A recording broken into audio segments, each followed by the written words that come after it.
Nice, cool. How was lunch, guys? Ish. Did any of you get lunch for real, actually? Beef jerky. There you go. I was going to make something, but then realized we didn't have the ingredients, so I'm going to the store after this is over to finish that. Definitely. Yeah. Quick little break over there. Hope everyone in chat enjoyed some lunch or coffee, some kind of break as well over there. But thank you for all being with us. Things are going pretty well today so far. Some awesome workshops. And thank you for that music coming down as well, too, in the background. Saw that. But cool. Up next, we've got Neil Desai. I see him in the backstage. I'm going to swing him into the screen right now. Neil, welcome, man. Thank you. How's everyone doing? Excellent. Yeah, I'm doing pretty well. You excited? Awesome. Excited, nervous, a whole bunch of things at the same time. Yeah. So it's all good. Yeah, a whole bunch of things at once. Well, let's just funnel that into the workshop presentation then. Yeah. So what do you got cooking for us today? Data Swizzeling. What does that even mean? Data Swizzeling.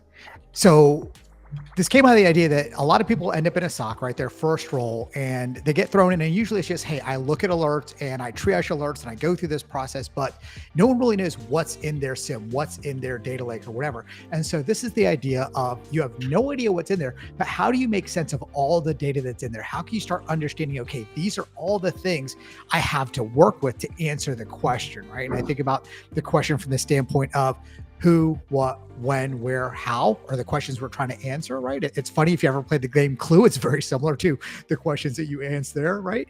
And so it's like, okay, but if I don't have the right information, I can't ever get the rest of the story. And right, and people kind of forget that the alert is just my intro into a longer story that I need to figure out what that story looks like, right? The alert is not the beginning of the story, it's not the end, it's definitely not the whole story, but it's just the intro to the story. And depending on what information I have available, I can go back in time a little bit and kind of see, what happened before the alert happened. I might be able to look a little bit after the alert happened. I need to kind of figure out, like, is the thing that happened actually bad, or is it, it turns out that John Hammond works for us and he's just preparing for another course and it's actually totally legitimate stuff, right? There's a difference there. We kind of want to understand what that difference is. And so this is the idea, you got dropped into a SIM, grapevine knowledge. Let's figure out, how do we look at data generically and figure out what's really there, right? So we can understand and say, hey, maybe we need to talk to an architect, say, hey, you know what?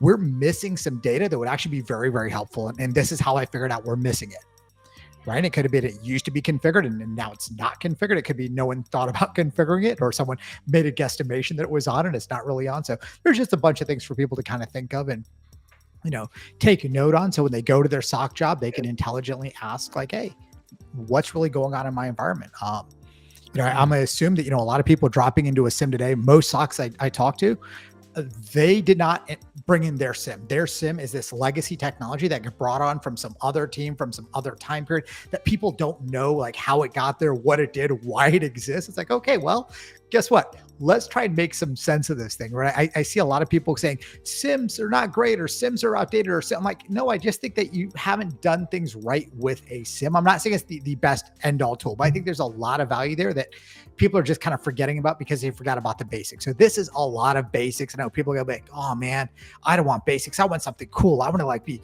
reverse engineering. I'm like, that is great. When you can slog through terabytes of logs at ease, go for the malware stuff, right? But at the end of the day, you're gonna have to slog through logs, and let's have a better way to kind of figure out how to do it. So anyway, long story I think short, if I can summarize that, it's the easy questions that are the hardest to answer.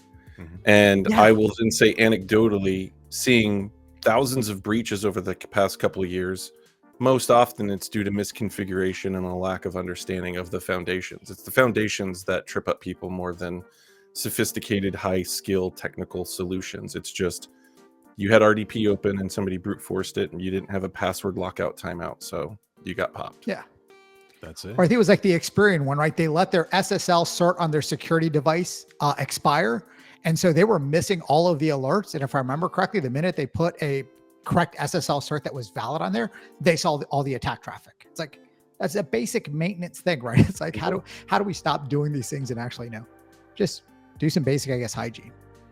Cool. Sounds good, man. Definitely passionate about it. So let's Oh go yeah, I and do love this some kind of time stuff. traveling and those logs of data over there, man. Let's see what you got packed for this Yeah. workshop. All right. Cool. Cool. Let me All get your right. screen Well, thank shared you very up, much. All and right. then we're gonna go off that way. Neil, all yours, All man. right. Awesome. Thank you very much. Thank you everyone for your time today, for putting this together, John Hammond and Anthony and Greg, and just appreciate you letting me kind of speak here. So we're going to talk about the idea of data swizzling, right? How do we take data? How do we chop it up, slice and dice it into something that's meaningful, something that we can digest easily, and something we can understand? But before we actually start going into the UI, let's think about a couple of things. First, we need to have some documentation of the logs that we're going to see. So I know that I've got Windows logs in here, right? So we do have the official Microsoft documentation around a Windows log, and it tells me information as far as like where it might be enabled, some information about it, and that's great. This is another website I love here, Windows Security, that has a lot of information. The reason I like this one a little bit better is because they give information like logon types, interactive levels, but they also give examples of what these look like based on the operating system, right? So we always want to have some type of documentation around when we start to encounter logs and we start understanding what product we're getting it from. We want to see, okay, can I get some official documents, whether it's, through a support site because I'm a customer of theirs, or, some open source site, something, just have that documentation there. And the other thing we're going to want to have is, depending on what we're doing, right, which vendor we're working with, they're going to have some type of naming convention. So for this workshop and for the labs that we have, I'm using Elastic Security primarily because they're a great open source product. They do have a commercial version, but they give a lot in their open source. And so we're just going to use them today kind of for what we have. And so with them, they have what they call is the Elastic Common Schema. That is their field naming and reference guide there. And so we're going to be using that along with the data in that environment to kind of figure out, okay, how do we see what type of data is in there and how do we kind of figure things out? So with that, let's go ahead and jump into the data, right? So again, take these ideas and skills and kind of transfer them to your specific tools that you have there. But if you have Elastic, you're going to be a little bit better off, but let's kind of figure out what we got. So the first thing we're going to do is we're going to go and just look at raw logs, right? And normally this would probably be one of the worst way to look at things, but we really want to just have a full capability. We don't want anything in our way to kind of see what we're looking at here. And I'm just going to open up any random log. It doesn't have to be anything specific. And over here on the right, I'm going to start looking at the keys here, right? And the values. And I'm going to look for things that have maybe some type of description as far as what's going on. What I don't want is an exact value. If y'all have written a regular expression before, think of it very similarly, right? A regular expression describes the type of information that you're looking for when you're trying to parse something, as opposed to an exact, right? I need to have these exact four numbers. You can have like a /D/D/D, which says I need a number followed by a number, followed by a number, followed by a number. And there's different ways you can write that, right, to make it more readable or more performant. But at the end of the day, using a regular expression is a way that we describe the data without having to know exactly what's there. And so we're looking for the same type of thing here, right? And we notice like something like agent.name. Well, that's a very exact value. So there's probably not going to be a lot of things that I want to look in there. As I scroll down, I start to see things a little bit here. I'm going to open this up to maybe a little more rows here and start seeing, okay, what else do I have, right? So here's an interesting one. I have something called an event action, and it's saying, hey, you have some type of firewall connection. Well, that's kind of cool. This one's even more interesting, right? Event.category, network. That's a great way just to say, hey, this is some type of network data. So I'm going to go with this and say, let's see, what do we have here, right? So we have event category. So we'll go over here. Now, I've been using this a lot, so it shows up here. But if you have a brand new environment, you can just go up here, type in your string, and notice everything here kind of changes. We have event category right here. I'm going to go ahead and click on it. Now, make sure you click the name. Do not click the plus here. Click on the name. And here's what you're going to see. Look, out of all of my traffic that I have in the last 15 minutes specifically, 90% of it is network-related traffic. About 5% is file. It drops down to IAM or, kind of like user ads, group ads, those types of things. And then it drops down significantly from there. So it's kind of interesting that we have a majority of network type data in here. Let's kick it back a little bit. Let's go to the last 30 days. And now we're going to ask the same question in the 30-day time frame. Well, network is definitely up there, but it isn't as dominant as we saw when we only looked at that 15-minute time frame, right? Now we have process information, we have file information, we have libraries, we have a lot of other stuff that we're looking at now. So this is great because now I have a way to kind of describe the type of data that I'm looking for, right? So I like to see, right now I can kind of understand what network data is, but I might not fully know what that is. So the other thing we want to realize is this is a little gotcha. This is kind of neat, right? It's telling me it's doing a sample from 83,000 records. So we kind of see what it is here. But if I want to have a more exact idea of the level of detail that I'm looking at, I'm actually going to click the visualize button because this is going to change things. This is actually going to look at everything. And now notice before when we looked at, let's go back here.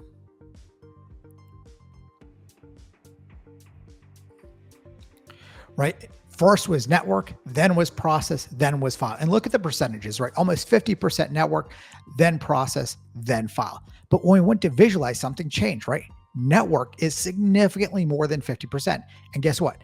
Process and file have not only switched places, processes drop down a little bit in consider, right? So we want to make sure that when we're looking at things that we're looking for sometimes the more accurate interpretation of the data. Sometimes it's nice just to have a very quick cursory look and it gives you a very high level, but don't trust something that just says, hey, I randomly selected some data out of all you have. We want to look at everything that we have here, right? So again, we see that network data still is just trumping everything that we have. So let's focus on that network data. So we'll go ahead and click back here. We'll go back to here. We'll find our event category. And this time I'm just going to click on the plus here. So the plus adds it as a filter.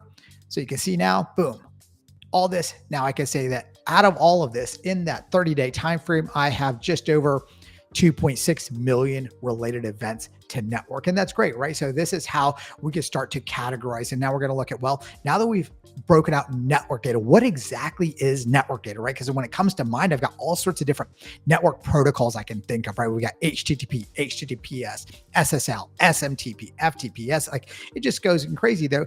So can we get a little bit more in that, right? So let's go ahead and pop open one of these network ones. And again, we're going to look here for fields that have a description that might give us a little bit better information on what we're looking for. But again, not something very exact, right? So I can say, hey, this one's okay. Comes from security. Is there anything else here? Event category, data set. I know if something's successful or not, great. So now I don't have to know how to write a successful thing. I can say generically, right? I can look just for outcome success. I don't have to look for specific event things in here. All right, he's continuing looking, right? And maybe this one just doesn't have everything I want. So let me pick maybe another one out here. All right, so now I'm gonna look like this one's interesting because for some reason it's saying my security data is giving me information about network stuff. And that's kind of weird. So if you're a Windows person, you're like, why am I getting network related data from my host operating system? So let's go ahead and look at that, right? Let's look at this here. So it's interesting. While we saw the system security, right, and what we have here, what we actually find out is that we have significantly more. Let's go to the actual values here. So in my data set, in my network specific data set, a majority of my traffic is related to flow related data. Then I have some interesting stuff. We can look at more in detail on the system security stuff. Then I've got some DNS data there. I have some endpoint event network data. I have some TLS data and some other, right? So we're starting to see, okay, under network, my flow data is by far the biggest amount of network data.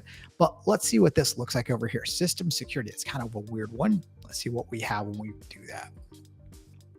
All right, we'll go back here. We'll find our system security. We'll add that as a filter.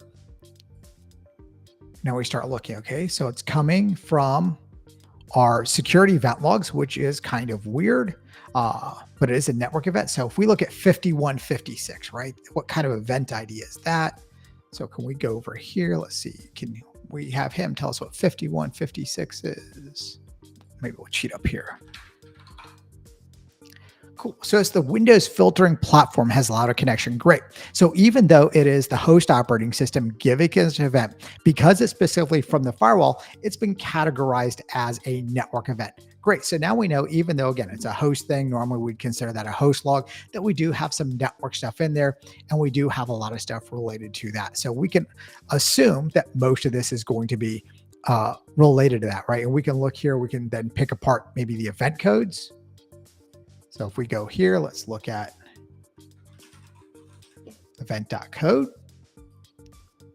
So we can see these particular event codes are making up a majority of it. Again, if we go back to the whole thing, that story doesn't really change. So now we know that all the ones from system security are from our Windows event logs, primarily 5156, which we saw was a Windows platform filtering allow.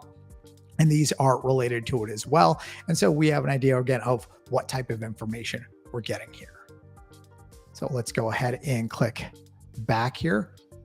Now, let's change it a little bit. Instead of looking at system security, we're going to go ahead and look at, let's look at DNS here. I'll click DNS. And now over here on the right-hand side, we're saying, hey, we're getting this from PacketBeat. We're getting some DNS stuff. And now we see everything with the DNS is kind of helping out over here, right? And so if I wanted to know what other things are related to DNS, because maybe I don't know the DNS protocol very well, or I don't know what all my options are, right? This is where I'm going to go back to my documentation.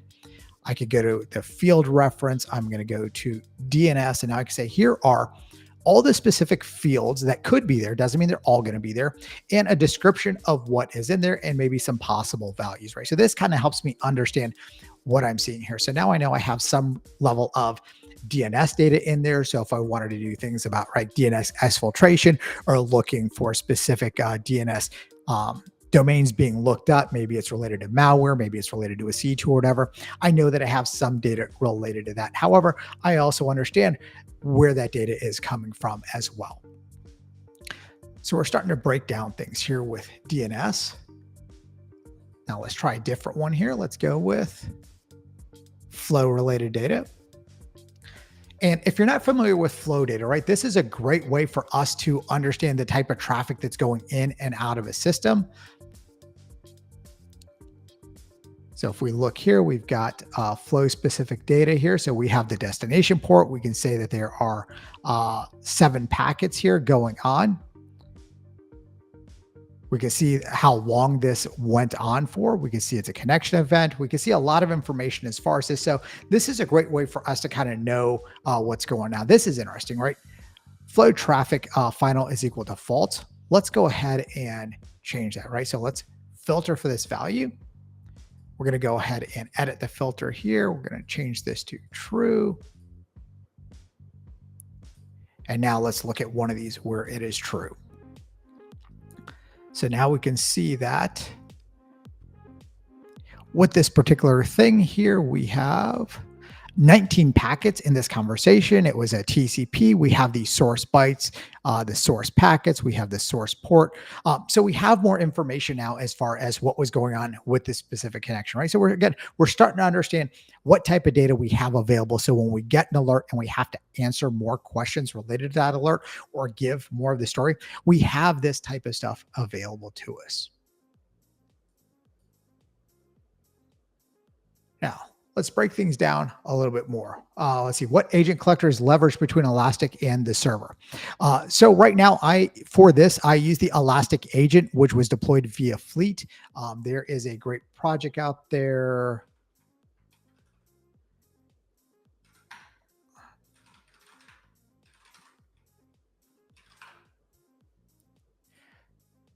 So if you can see my screen, so this particular project is what I used to set it up. So it set up a very easy environment, all done in containers where you don't have to do anything installing. It does it all for you, and it sets it up with a basic license. You can also enable the rules if you want, or you can do that manually. It really just depends on what you want to do there, but it makes it easier there. In terms of languages, so they do have different languages. So KQL is a very basic filtering language up here. If you want something more related to SPL, they have what their ESQL language. Let's see here.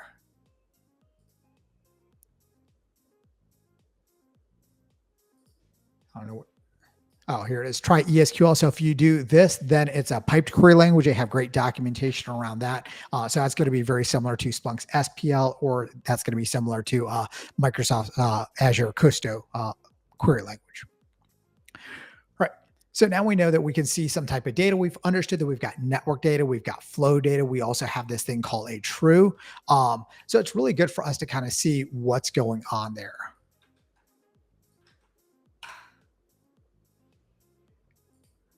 All right.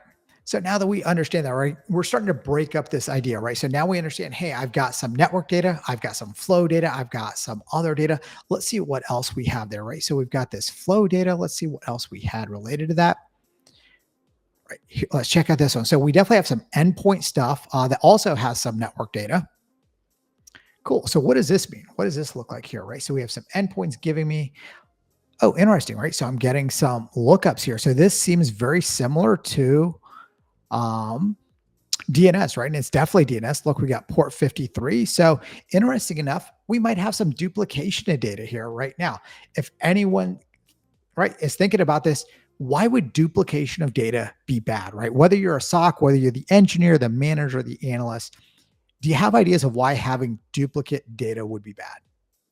Well, first off, you're going to get incorrect results because you're going to be doing maybe aggregations on all your DNS, and based on the aggregations, right? If I say how much DNS traffic do I have, you're going to end up with significantly more because you've got at least a 2x amount of the exact same data. From a storage standpoint, right? You're eating up more storage, which means that that's additional cost. There's different things you could do there. So part of this exercise is what we're seeing is, hey, I didn't realize it, but I actually have the same piece of information collected via different things all coming back. And I need to see, do I get the same level of detail with both pieces of information, or is there one piece of information that I can say, hey, I like the level of detail in this particular log as opposed to this other log, and let me talk to someone and show them what I found, and let's turn off the log that maybe doesn't have the greatest information, or maybe for whatever reason I just choose, right? I like source A versus source B, and that's just, finding a way to get through that. But at least now we can start to see, hey, there's data that is duplicated, and we're able to find out, right? Hey, we do have that. So this is another thing that you're going through your exercise. You might find idiosyncrasies like this where there's data that is duplicated. You might also find data that is missing that you might expect to see. Right. So now we've got some endpoint events. We're starting to understand what we're seeing there. All right, so I think that we've looked a lot of network stuff, right? So now we're going to say, hey, what else is there out here? We can look at the process information. That's always a good thing to look at and see what we have here. And kind of like before, right, with the process stuff, what else can we have underneath that? So interesting, right? So I got some endpoint giving me process stuff. I have my security data giving stuff, right? So it's probably like 4688 events. I also have Sysmon. So here are 3 possible technologies giving me the exact same information, right? So here's a case where it's not just duplicate level of data, it might be a triplicate level of data. And let's click on this to see, do we have that much more? Well, it turns out that our endpoints actually have more data than the other ones. The other 2 are kind of closer to each other, the endpoint, but it's still, this might be something that we want to look at and go through and say, hey, do we have specific things that are duplicative that we want to remove, and maybe we want to only collect from Sysmon, or do we want to collect it from our endpoint technology, or is it going to be security events over here? Right. So I guess the idea here. No, the duplication, I don't know what that's called. I just call Swizzeling because I just thought of a kind of a humorous name, at least humorous to myself, about how to slice and dice data.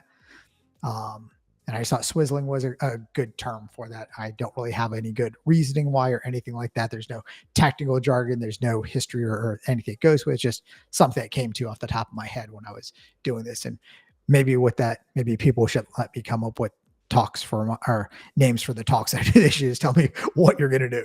But anyway, right. So now we got some process level of information, and this is really cool. And again, we can see from the process information, let's look here, right? So we know from system security, we're definitely going to have event codes because that's what we deal with in the Windows world, right? And so we look here, we can say, hey, exactly like we thought, right? 4689s and 88. So this is process start, process created. This is process finished, process terminated. Makes sense that they're about 50-50 because, well, for everything that starts, it has to kind of die at some time. That makes sense.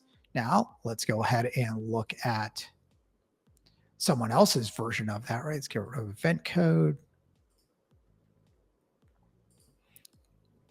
what are they seeing here, right? Do they have event IDs or what are they doing? So we can see. So they don't have event code. All right. So we now know that they're not recording the same data that Microsoft is for the event IDs, but they seem to have some other way that they're collecting information. That's great, right? So we may want to scroll down here and say, what else are they doing? So we know that what are they collecting? They definitely collect a lot of information, right? So if we look at the details here, we're getting a lot of arguments. We're getting a lot of command line options. So this is very useful for us, especially if you're writing detections. This is very useful because a lot of the things that we're going to look for, it's not really the process name that's going to be most important. It's actually what's in the command line arguments that's being passed to the process that is more telling of what's going on. And so having this, we know, hey, guess what? I have a lot of detail here. Let's go back to my other one here.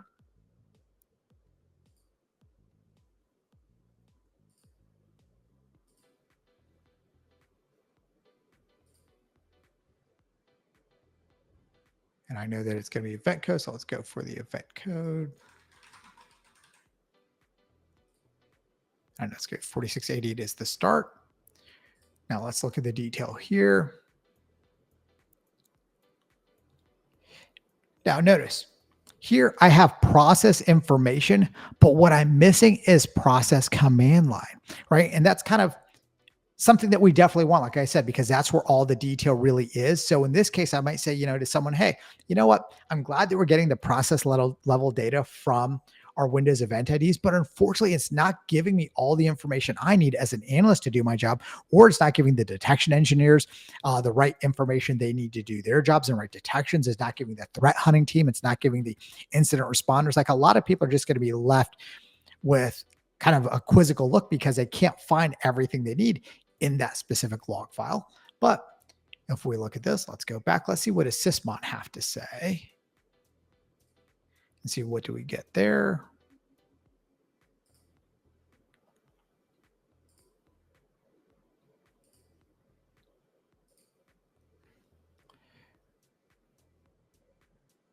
I said this is process terminated. Let's see if we have anything here that is. Oh, that was the right thing to choose. All right, so it's a process terminated. So we definitely want process, but we don't want process terminated. So let's see if we can get rid of process terminated. All right, cool. Now we've got this one here, and let's go through. Do we have information around the command line, right? So we're just kind of scrolling through, and guess what? We do. So now we have an endpoint technology of some type that's giving us command line options, but we also have information from Sysmon that's giving us command line options. So we have two technologies that are giving us a good amount of data, giving us the right amount of data because we want the command line option. The problem is those are duplicative, right? So that's not a good thing. And then the other thing is we also have the Windows system giving us this information and not giving us the right amount of data, right? So we kind of found an issue overall in our way that we're thinking about collecting these logs, is that we have two things that are giving us the right amount, but they're duplicative, and one that's on, but it's not giving us enough data, right? So we can say, hey, let's turn off the Windows 4688, 4689s. Probably someone will be really happy because they're like, hey, you can lessen my storage requirements. You'll lessen my servers from being crushed because it's collecting a lot of data that you really can't use. And then you can have a conversation with whoever manages the EDR and Sysmon and say, okay, let's kind of hash it out to see which technology do we think is going to be best for collecting this type of data here, right? And again, these are just some basic things that we're doing. Is just essentially data analytics, right? We're just looking at data. We're asking questions. We're being as inquisitive as we can about this, just trying to make good I wouldn't say guesses, but just understanding what we have and going through things in a way that is systematic, that we can show other people, this is how I found something, and this is the way, you could find it. This is how you can think of things. All right, so now that we've got those, let's go through here. Now let's look at something else. Let's look at authentication events, right? So the interesting thing is, granted, it is a lab environment, so we're not going to see a ton of authentication events. I get that. That's cool. Cool. Now we're looking at authentication related events. Again, we know that the data stream data set's an interesting one. And so again, I'm getting these from My security log, I'm getting these from my security log from Microsoft Windows Event IDs, but I'm also getting these from my endpoint. So let's go ahead and look at this, right? Cool. Let's look at here. Interesting. We have event codes. That looks like an event code from a Windows event log, right? So that's kind of interesting that we're getting this from a different technology. So let's play around here and let's go. Well, I need to see event.code exists in any form. So I'm looking for anything at all that has event codes related. Cool. Now that we know that, let's look at this and say, hey,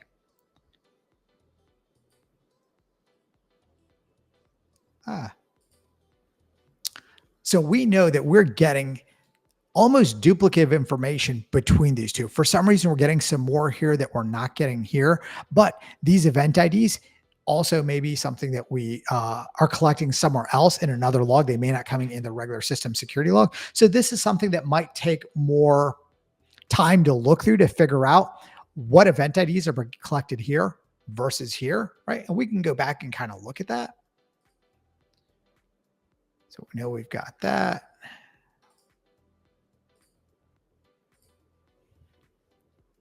So we can see it's collecting 4624, 4672, and 4634 events, right? Again, if we want to have information, we know that the 4624s are going to be the log on event,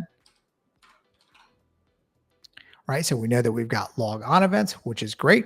We want to see a 4672. Cool. Now we have a special privileges assigned.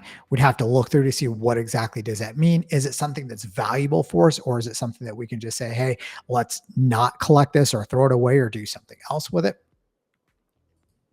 And then 4634 is Windows log off. Cool. And again, we have different information in there. So again, we're just understanding that there's a chance that, again, here's another place where we have some duplicative or maybe even triplicate levels of data, which we want to start, asking questions on. Do we really need all of this? Do we pick the one that has the most level of detail, and then we can see about not having the other ones out there? Just, again, finding ways so that people can feel comfortable with what they're getting and what they're seeing here. Now, let's break this down a little bit more here.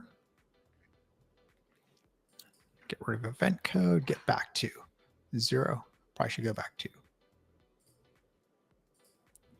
All right. So now that we're here again, we're starting off in kind of, I wouldn't say nowhere land, but we want to find a way. Can we break these down a little bit more, right? So we could say, hey, the neat thing about this is what they call a histogram, right? It's giving us a kind of a count over time. But the problem is, right, it's a very generic count over time. It's just giving us raw volume. So at this time it's saying, hey, in this particular window, right, 2100. So in this particular hour, there were 20 records. In this particular hour, there were 15 records. And that's great from a high level volume, but it's not really helping me understand what's going on. Let's get rid of these filters up here. See how things change a little bit. Let's go back to our 30. All right, there we go. Looks much better. Looks more different, right? So we can see down here, 229 records, very little. And then all of a sudden we start to see, hey, things are jumping up over here. What's going on? So with this breakdown, we can say, hey, this was interesting, right? My category kind of told me some stuff. So I'm going to go up here and I'm going to say event category. Now I can see the volume that, hey, guess what? My network data has consistently been adding a considerable amount of volume here to the overall data. I have some missing values that are also adding. And then the next thing is IAM, right? Again, so we're just getting an idea of the volume of data that we're seeing. We're starting to understand how we can break things down. Again, we just want to find ways that make sense to us. Everyone's going to be different in how they want to view the data, but we're just trying to find a way to slice and dice this data so we can figure out, okay, where's it coming from? What type of data do we have? Where do we have data? The other thing we want to look at is what we call metadata. If you've never heard of that before, let's go ahead and find some metadata here. Let me get my breakdown. Back there, no breakdown. All right. So metadata is information that is added on top of the regular event to give it an additional context, right? So this could be metadata, right? Not the fields here, but what we have is what we call the categorization fields, right? So there's 4 categorization fields and their specific things. So depending on what product you're using, you have to look at what their schema is. That's another word for it, is schema, and see, okay, based on the schema, these are the fields that are available to me. These are additional things that they're putting into their fields to kind of help me understand what's going on. All right. And so we understand that there's different things here. So event outcome is fairly easy. There's only 3 possible options here. Event type. Interesting, right? I've got a lot of different things here that I can see for event type. I also have, again, category. So there's a lot of information in here. And there's event kind. So we can see, right, there's kind of 2 different things. And in my opinion, right, the category and type are really giving me a lot of good information. And in the Elastic technology, I'm also getting good information from that data set, right? So I have kind of things to look for there. Other things that we're getting added, right? So there's an agent out there. It's giving me agent name. They've got cloud related information. So I can see that, hey, this stuff is installed in US East 1, AWS. It's a T3 medium running an EC2 instance. So we have some high level information coming in, ECS versions. Not all of this is necessarily going to be helpful, but sometimes there's helpful stuff on there, whether it's architecture, whether it's operating system, stuff like that. So again, starting to understand the data is going to make it much easier for us when we have to answer questions. If we're just getting an alert and immediately diving into it without knowing what is available, right? I think you're kind of shortchanging yourself and you're not giving yourself the best option or ability to really answer the questions correctly because we don't know what is out there, right? The whole goal of that is to know what's out there. So when we get the alert, we know properly, okay, I do have the right data. And because I have the right data, I know that I can get the right question.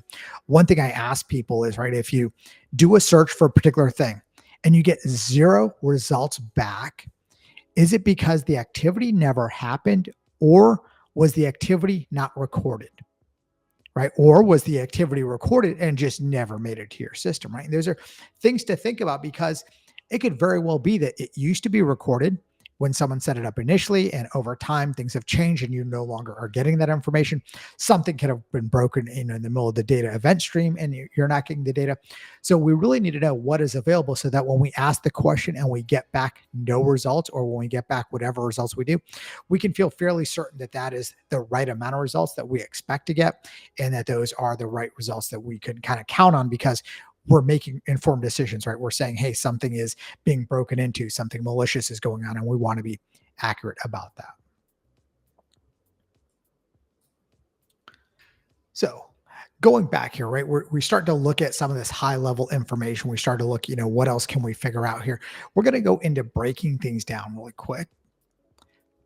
So from me, before I go into there, one of the interesting things, here's this thing called field statistics. I'm not sure if other products have this, but this is very useful because this is going to help me understand the values in the fields. As you saw, when we're poking around individually at each event, it can be very, very cumbersome to have to go through a whole bunch of events one by one by one to start writing down what is going to be valuable and what's not.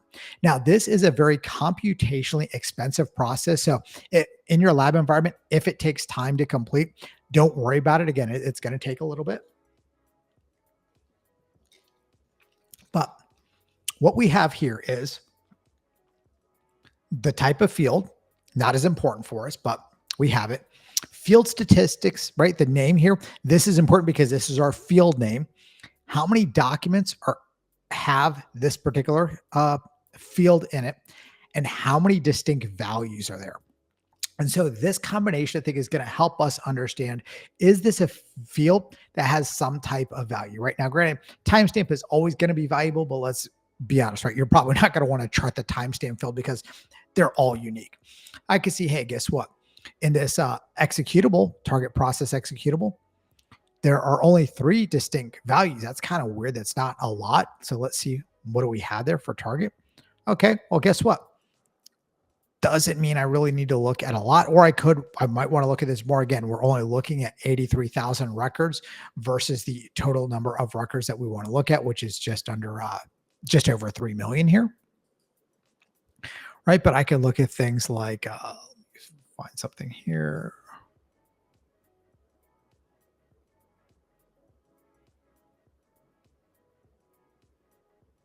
Looking for my event code one.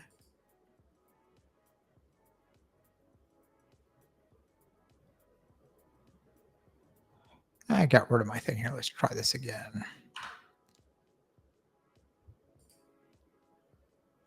Got rid of my distributions. It should be showing it over here. But this is going to be useful when we start understanding the distribution of things. Let's try this again here. System's bugging out, but that's okay. Yeah, definitely go ahead and ask some questions here. Definitely ask questions. All right, so maybe we'll get that working later on. Let's go to visualizations really quick because this is important. All right, we got it here, right? So let's go to event code really quick. See if we can find event code.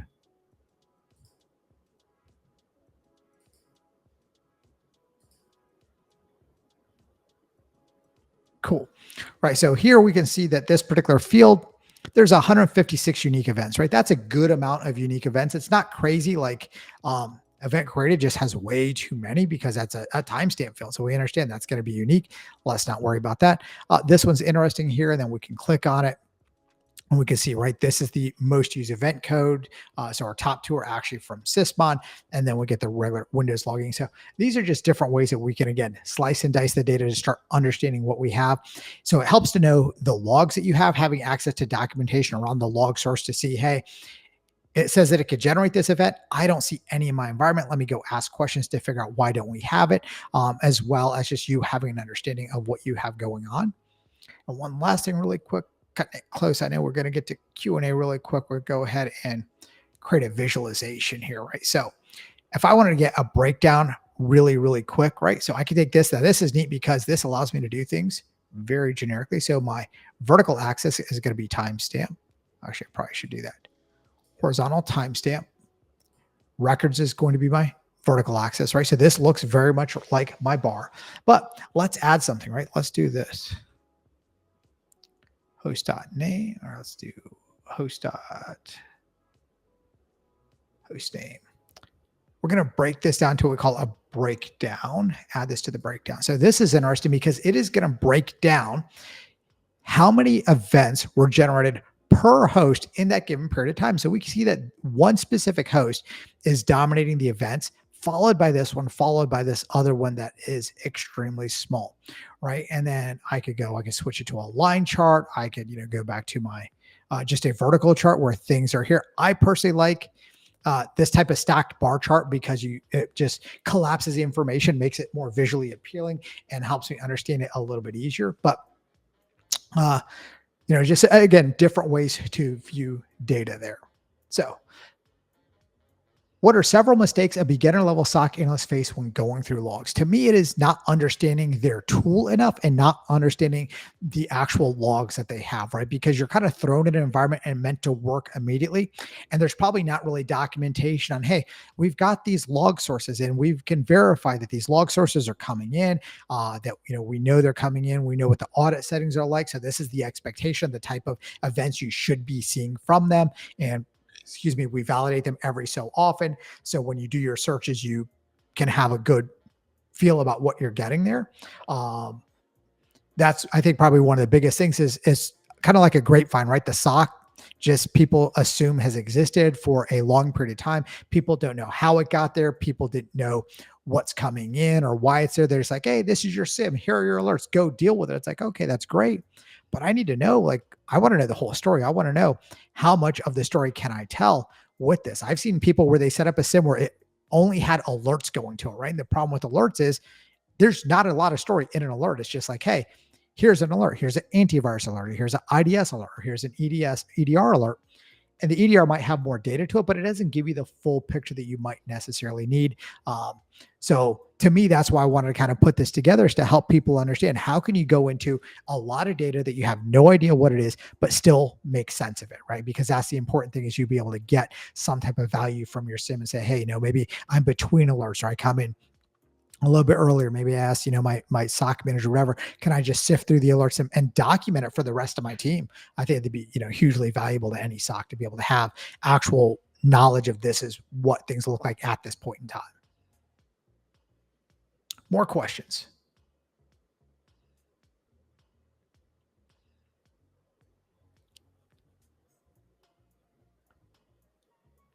I'm not sure. No questions is good or bad. Wait, there we go. I think you got a question over there. Will AI take over SOC level 1 spots, Neil? Oh. What's your take on that?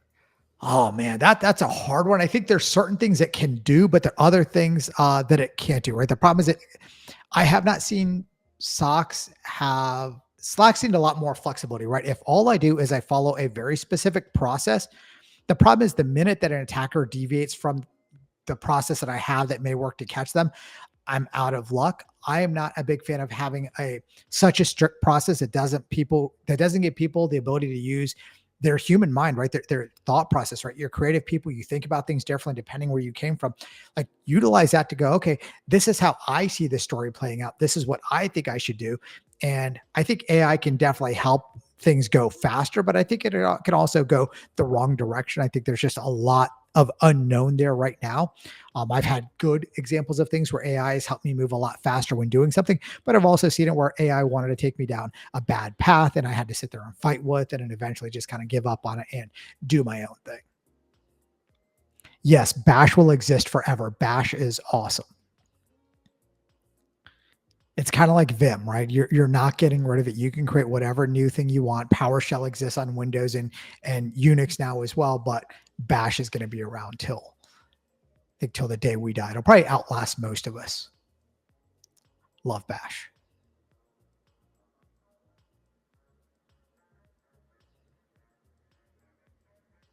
Cool. Well, thank you everyone for your time. Appreciate it.